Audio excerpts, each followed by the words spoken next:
Quand je crée, je me lasse très facilement et je veux alors essayer d'autres choses. Rétrospectivement, le fait que Xenogears, Xenosaga et Xenoblade soient différents, c'est probablement une manifestation de mon désir de créer quelque chose, suivi du fait que je m'en lasse. Tout au long de sa carrière, Tetsuya Takahashi, le créateur de Xenogears, Xenosaga et Xenoblade, l'a souvent dit en interview, en tant que créateur, il n'aime pas rester sur ses acquis.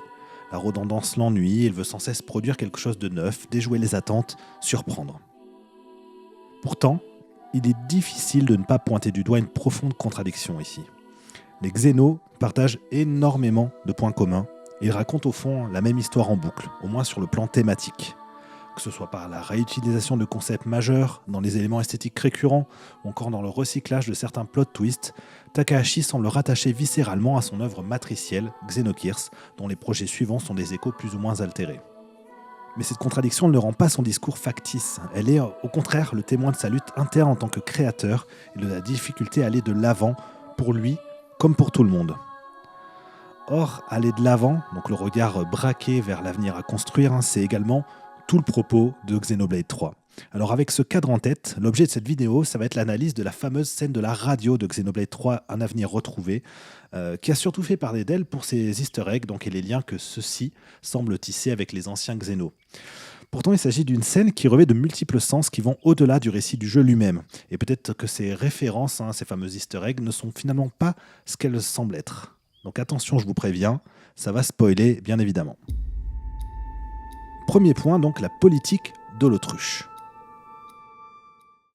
Le premier niveau de lecture de la scène, c'est-à-dire le niveau de compréhension thématique le plus direct, il est lié au personnage de Naël, dont le rejet des horreurs de leur monde en guerre la pousse à vouloir se réfugier dans son monde idéal, une vie simple, dans ce qui s'apparente à une sorte de banlieue typique américaine, où elle n'aurait à se soucier de rien, si ce n'est de chérir ses proches. Ici, ce serait donc les enfants qu'elle aurait aimé recueillir et élever. Néanmoins, il s'avère que ce monde idéal est une illusion, en vérité, une projection du passé de l'humanité, un passé qui a littéralement mené à la destruction, comme le lui rappellent A et Matthew. Donc c'est traduit visuellement par le basculement progressif du ciel.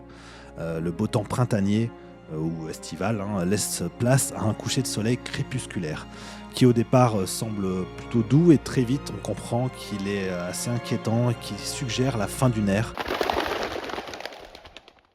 Et finalement, Naël est confronté au ciel apocalyptique qui témoigne de l'autodestruction inéluctable de l'humanité, ou tout du moins de cette voie choisie par l'humanité. De plus, la politique de l'autruche est également signifiée par la dissonance entre les propos de Naël et ceux qu'on entend de la radio. Au moment même où Naël dit que rien ne pourra entraver leur bonheur, à la radio, qu'est-ce qu'on entend ? On entend que le Congrès a rejeté le projet de loi Saviorite, ce qui amorce le conflit destructeur qui aboutira à l'expérience de Klaus et à la création des mondes des deux premiers Xenoblade. See? Isn't this great? There's no room for woes or worries here. Nothing to ruin our happiness. Out there, there's a world like this waiting. A place for new lives to live as they please. Le choix de Naël, bien sûr, il résonne avec notre quotidien, avec notre actualité. Ce choix de confort, donc, elle choisit, elle, de rejet des émotions négatives du monde. C'est un choix qui reste compréhensible. Il touche à des sujets philosophiques délicats qui ont trait à la manière dont on souhaite habiter le monde, dont on souhaite mener notre vie, notre unique vie, je le rappelle. Et ça touche donc aussi à notre potentiel sentiment d'impuissance. Cela soulève en gros plein de problèmes aussi bien éthiques qu'existentiels. Néanmoins, la scène en elle-même, elle est très claire là-dessus. Ce comportement, ce choix de vie ne peut mener qu'à une seule chose, que Naël le veuille ou non, la destruction. Maintenant, pourquoi est-ce que cette scène a surtout fait parler d'elle pour ce qui se dit à la radio ? Deuxième point, le lore dump. Avant même d'évoquer les références, qui je le rappelle ne parlent nécessairement qu'à ceux qui connaissent les précédents jeux de Takahashi, la scène de la radio se démarque par ce qui est qualifié de lore dump. Donc, c'est-à-dire que d'un seul coup, on a vraisemblablement un déversage d'infos multiples sur l'univers de la trilogie, sur le passé qui précède les événements que l'on a aperçus à la fin de Xenoblade 2 auparavant.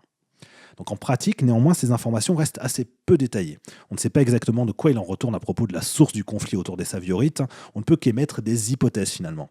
Le fait que ça parle de droits humains notamment, au-delà du rapprochement thématique possible avec le racisme, l'oppression des minorités ou ce genre de choses, ça peut suggérer que les Saviorites ou Salvator en version japonaise, sont peut-être des êtres artificiels ou des êtres humains génétiquement modifiés. Ce sont en fait deux possibilités qui avaient justement été exploitées thématiquement dans Xenosaga. D'ailleurs, le nom Salvator, c'est un clin d'œil à une faction du même nom dans Xenosaga. En revanche, le point intéressant qui est mentionné dans ce lore dump, c'est le projet Exodus, c'est-à-dire l'émigration spatiale d'une partie de l'humanité. Ce qui signifie en fait que pendant tous les événements qui suivent l'expérience de Klaus, donc ce qu'on a vécu nous dans Xenoblade 1, 2 et 3, donc en théorie, a priori, une partie de l'humanité existe encore quelque part dans l'espace. Et peut-être bien que c'est ça en fait qu'on voit là lors du dernier plan du DLC. Non pas Cosmos de Xenosaga, puisque pas mal de monde a pensé à ça, non pas Elma de Xenoblade X, mais un vaisseau en fait qui pourrait appartenir à la partie de l'humanité qui a survécu dans l'espace. En tout cas, clairement ici, c'est une donnée qui est nouvelle quant à l'univers de la trilogie Xenoblade. Et je dis trilogie spécifiquement. Car en effet, troisième point, les références sont avant tout des clins d'œil. Donc le projet Exodus, ça rappelle forcément celui du même nom dans Xenoblade X. Pourtant, dans X, cette émigration a dû être réalisée en fait afin de permettre à l'humanité de survivre au conflit qui oppose deux factions extraterrestres qui ont commencé à se canarder au-dessus de la planète Terre jusqu'à causer la destruction de celle-ci. Donc le projet Exodus, en gros, c'était une mesure d'urgence en fait.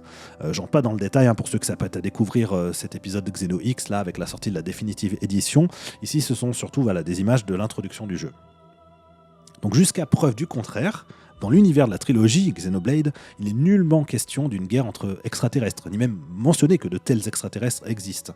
Ils ne sont pas non plus à avoir une quelconque urgence dans l'envoi de vaisseaux dans l'espace, par rapport à ce qu'on entend en tout cas dans cette radio.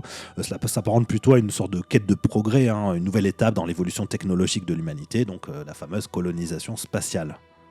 Peut-être que la définitive édition de Xeno X ou éventuellement un Xeno X2 viendra rattacher son univers à celui de la trilogie de manière concrète, mais pour l'instant, les deux récits restent fort éloignés, ne serait-ce que pour le sort qui est réservé à la planète Terre. Et ce n'est pas tout, puisque la scène de la radio contient également des références donc, à Xenogears, avec les vaisseaux qui sont appelés de classe Philadelphia. On a aussi Xenosaga.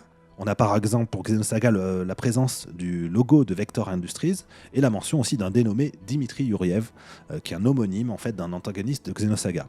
Alors je dis homonyme parce que le personnage de Xenosaga dans la timeline n'existe pas du tout à cette période sur Terre. Il est né environ 300 ans avant les événements de Xenosaga d'après le guide officiel de Xenosaga 3, ce qui signifie qu'il est né plus de 4000 ans après cette période. Sans compter qu'à l'arrivée, donc à l'échelle de l'ensemble du grand récit de Xenosaga, son rôle reste finalement assez secondaire à Yuriev.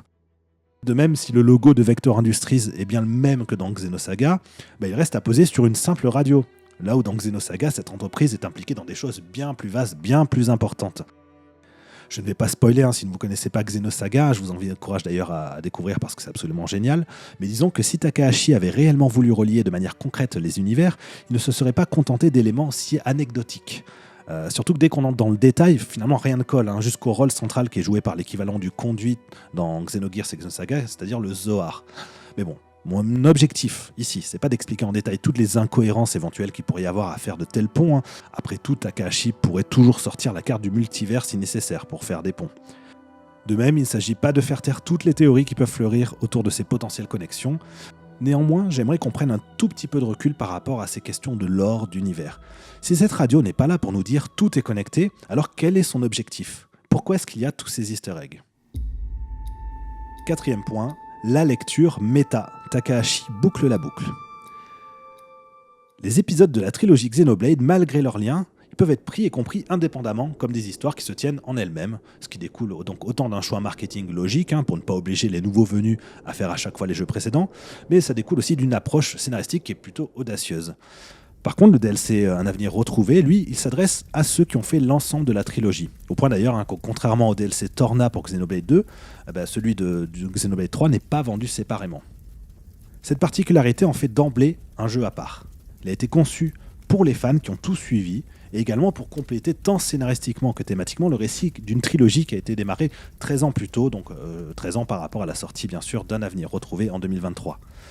Mais en vérité, on peut remonter plus loin que ça, puisque Xenoblade 3 et son DLC marquent une étape majeure dans la carrière de Tetsuya Takahashi. C'est la première fois en fait qu'il conclut pleinement une histoire, une saga, sans problème. Pour plus de détails donc sur toutes les galères et les folles ambitions contrariées de Xenogears et Xenosaga, d'ailleurs je vous renvoie au livre de Charles Leclerc qu'on a publié chez Sœur d'édition, Les légendes Xenogears et Xenosaga.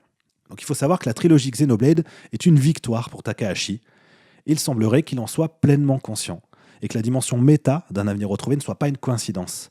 Avant même ce DLC, déjà, les différentes figures de créateurs divins dans chaque épisode de la trilogie Xenoblade, ça semblait représenter une facette possible de l'acte de création artistique, ou de création au sens large, un acte qui peut naître par pure manifestation de l'ego dans le cas de Zanza, par une forme de curiosité bienveillante dans le cas de l'architecte, ou par crainte de l'audace et du changement dans le cas de Z. Et ces facettes pourraient très bien être celles qui luttent chez Takahashi lui-même. On en revient à ce que je disais au début de la vidéo. Et c'est d'ailleurs immédiatement à ça que j'ai pensé quand j'ai vu la scène où X reproche à Z donc de radoter. Whether outside or indeed within, all is part of the flow. Man, you're like a broken record.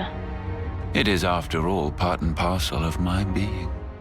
À ce moment-là, j'ai imaginé un Takahashi qui est conscient de toujours raconter les mêmes récits, au point que les histoires elles-mêmes intègrent des concepts comme l'Ouroboros, les cycles, l'éternel retour, ce genre de choses. Et quant à ce rapprochement entre Takahashi et les créateurs divins de ces jeux, c'est ce qu'il disait lui-même dans une interview en 2018. J'ai une faible estime de moi-même depuis mon enfance. C'est peut-être pour ça que j'ai envie de me prendre pour un dieu au sein des mondes que je crée. J'éprouve également le désir de faire partie de ce monde que je crée, et donc de créer, de concevoir un monde complet en quelque sorte. Un avenir retrouvé donc correspond à cet aboutissement, à ce point culminant, pour reprendre les termes qu'il avait employés en interview, point culminant pour la saga donc, mais aussi pour le studio Monolith Soft. Or, si l'on devait schématiser, que fait-on dans un avenir retrouvé si ce n'est justement retourner à l'origine ? Alors je dis retourner parce qu'en fait, nous sommes déjà rendus à la fin du 3. Je parle bien de l'origine, le lieu, le dernier donjon de Xenoblade 3, mais en fait on peut aussi prendre tout simplement cette phrase donc avec le DLC, retourner à l'origine littéralement. Retourner à l'origine, après tout, l'ennemi affronté s'appelle Alpha, soit la première lettre de l'alphabet grec, mais également le commencement au sens biblique. Et justement, c'était quoi les tout premiers mots avec lesquels nous accueille la toute première œuvre de Takahashi, donc l'origine de tout, de toute son œuvre, Xenogears?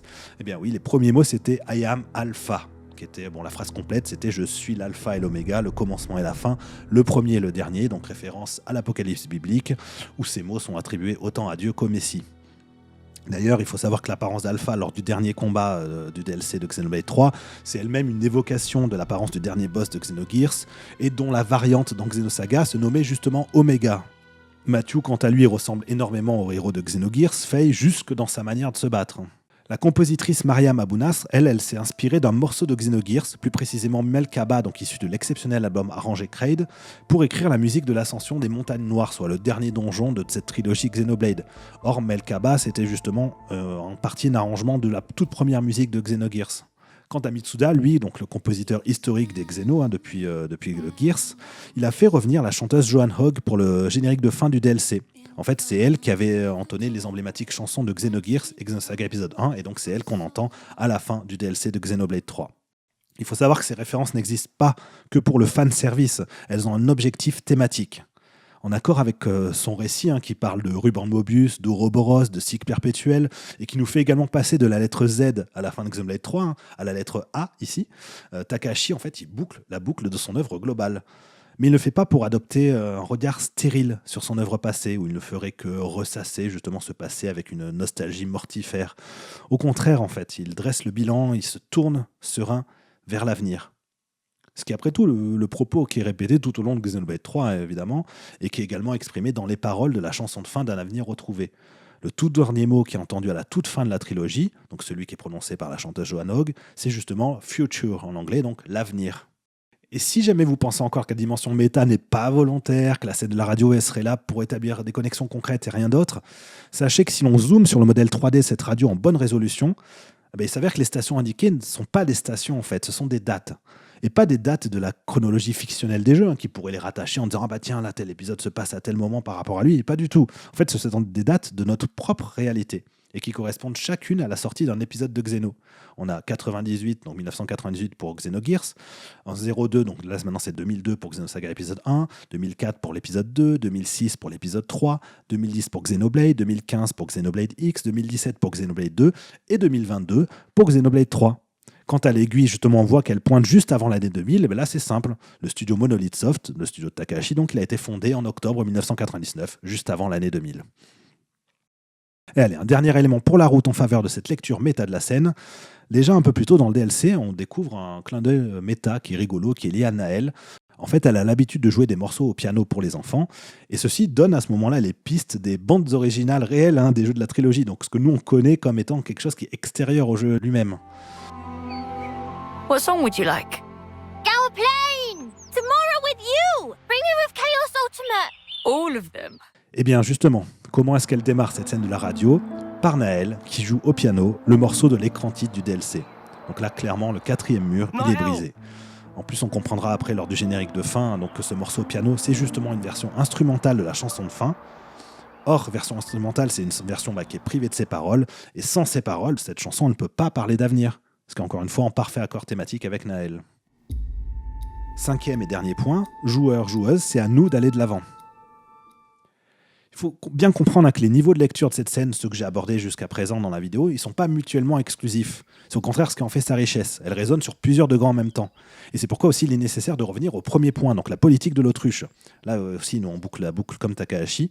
En fait, c'est pas anodin que cette radio et ses easter eggs soient liés à une séquence qui raconte la fuite d'un personnage qui se réfugie dans un cocon illusoire dont le bonheur repose sur un mensonge.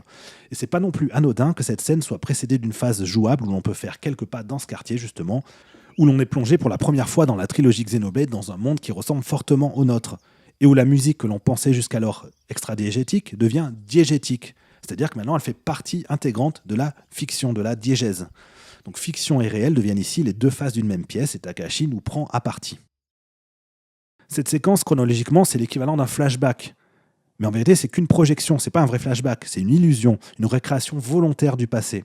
Et la radio elle-même, avec son look type années 1960-70, avec ses stations à régler manuellement avec une molette, elle est complètement anachronique dans cette scène, compte tenu de l'avancée technologique de l'humanité à ce moment-là. Elle est spécifiquement un objet du passé qui fait des clins d'œil à des œuvres du passé, tandis qu'en parallèle, Matthew et les autres voient Naël se voiler l'esprit en se réfugiant dans ce même passé. La radio et les easter eggs sont un leurre. Le passé ne doit pas être oublié. Il est même nécessaire d'en connaître la pleine mesure pour pouvoir façonner un avenir et briser le cycle de violence et d'oppression, mais il ne doit pas nous piéger, nous enfermer dans le cocon illusoire de la nostalgie. Revenir de manière pleine et entière à Xenogears et Xenosaga, pour Takahashi lui-même, ce serait se confronter à un échec déjà déterminé, déjà connu, à savoir c'est des grandes sagas qui n'ont pas pu aboutir comme il l'avait rêvé. Et ce serait se confronter également à une philosophie de création qui n'était pas optimale, et qui l'a poussé à adopter une autre approche, qui a abouti à la renaissance donc de studio et de lui-même par Xenoblade. De la même manière, nous, les fans de Xeno, nous sommes invités à ne pas sombrer dans une nostalgie déraisonnable, à nous tourner vers ce que l'avenir réserve, qu'importe qu'il prenne la forme d'un Xenoblade X2, d'un Xenoblade 4 ou d'une toute nouvelle chose. D'ailleurs, les propos de Takahashi dans le livret de l'OST de Xenoblade 3 sont remplis de promesses. Je le cite. « Plutôt que d'être sur la défensive, jouez la carte offensive. Préférez le changement à la stagnation. C'est une position que je tiens depuis 30 ans. S'il y a un autre Xenoblade à l'avenir, ce sera quelque chose de grandement différent de ce que j'ai fait auparavant. En matière de style et de musique, j'aimerais que mon prochain projet déjoue les attentes de tout le monde dans le bon sens. » Surtout enfin, par cette porosité entre l'œuvre et sa conception, entre la fiction et le réel, Takahashi nous invite à ne plus être spectateur mais acteur. C'est ce qui était d'ailleurs au cœur de l'affrontement final de Xenoblade 3, dans lequel on brisait l'illusion théâtrale, l'illusion de la représentation, le simulacre. Takahashi nous enjoint à bâtir un avenir dans la réalité. Et cela passe par une révolution conceptuelle nécessaire, ce qui était encore une fois tout le propos de Xenoblade 3. Alors en astronomie, il faut savoir que la révolution, c'est le tour complet qu'effectue un astre autour d'un autre astre, avant de revenir à son point initial. Et c'est exactement ce que vient d'accomplir Takahashi avec Xenoblade 3 et son DLC. La boucle est bouclée, mais plus encore, elle est rompue. Et c'est l'autre facette de la révolution, donc son sens miroir, celui du changement. Le cycle est désormais brisé, une nouvelle voie s'offre à nous. You find it there.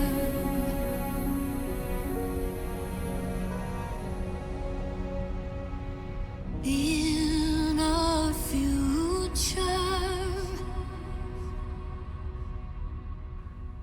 Et si vous souhaitez aller plus loin sur le sujet de Xenoblade, sachez que chez Sœur d'édition, on va publier justement au mois de février un livre qui s'appelle La légende Xenoblade, écrit par Jérémy Priam, 350 pages, rempli d'informations à la fois sur les coulisses de création de la saga, mais aussi sur son univers, sur ses thématiques, avec beaucoup d'analyses, des analyses également de l'évolution de son game design.